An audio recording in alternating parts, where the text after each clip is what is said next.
Baik, Assalamualaikum warahmatullahi wabarakatuh. Pertama-tama perkenalkan, nama saya Wahyuni Wulandari dengan NIM G701-20023, dan video ini sendiri bertujuan untuk memenuhi tugas ujian saya pada SPMK Kimia Medisinal di tahun 2022. Jadi dalam tugas ujian kimia medisinal ini sendiri, kami disuruh untuk memilih satu zat obat dan menjelaskan bagaimana metabolismenya dan hubungannya itu sendiri terhadap kimia medisinal. Jadi untuk kesempatan kali ini saya memilih zat aspirin. Jadi zat aspirin ini memiliki pKa sebesar 3,4 dan pH sebesar 1,4. Nah, jadi zat aspirin ini bisa dibilang dalam metabolismenya itu, yang dimana berhubungan dengan kimia medisinalnya itu sendiri, metabolisme aspirin ini berlangsung segera setelah kita konsumsi.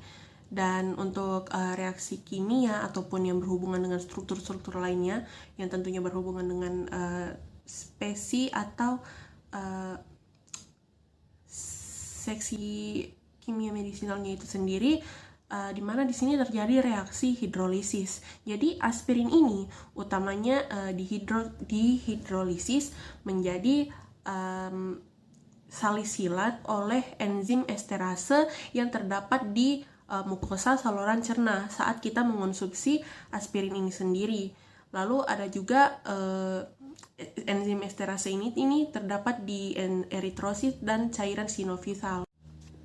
Selain itu, enzim esterase ini juga terdapat di plasma darah.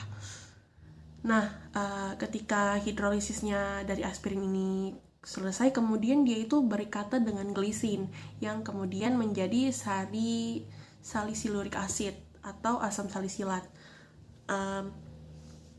Farmakodinamik dari aspirin ini sendiri, dia itu bekerja melalui inhibisi enzim siklooksidase yang paling dikenal dengan singkatan COX atau orang Indonesia bisa bilang langsung COX.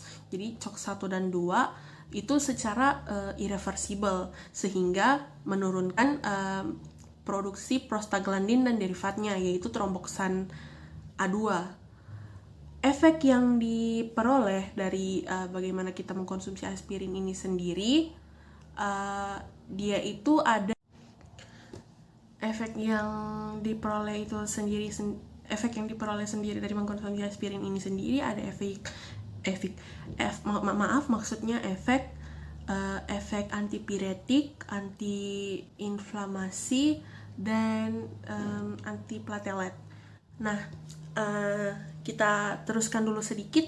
Jadi bagaimana saat terjadi dalam farmakodinamik ini sendiri, penghambatan yang terjadi pada siklooksidase 1 dan 2 ini tentunya akan menghambat pembentukan prostaglandin yang berperan dalam proses inflamasi. Selain itu, dapat pula juga menghambat pula produksi tromboksan A2 yang memiliki kemampuan untuk menginduksi agregasi platelet.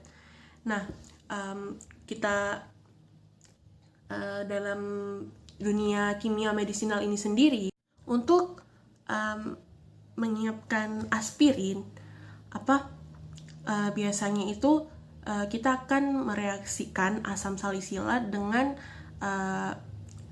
zat kelebihan dari asetik anhidrat, yang dimana di sini kita menggunakan dalam volume kecil dari sebuah asam yang kuat sebagai katalis yang akan mempercepat reaksinya.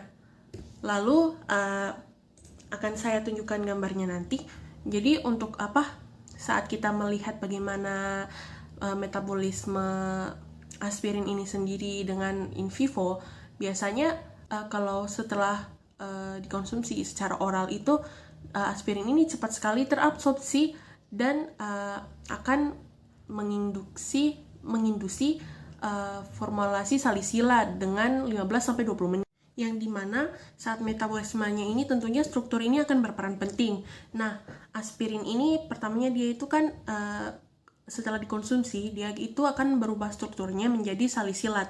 Nah, salisilat ini nanti akan merubah strukturnya menjadi pertama itu ada gentistic acid, terus ada salicyluric acid, dan kemudian ada konjugasi dari glucuronic acid itu lainnya. Dan setelah itu bisa dibilang juga dia ini akan menjadi sodium salisilat dari struktur dari aspirin ini sendiri.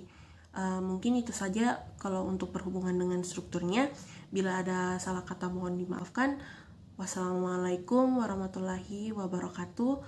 Dan setelah ini akan saya perlihatkan untuk gambar perubahan strukturnya itu sendiri. Terima kasih.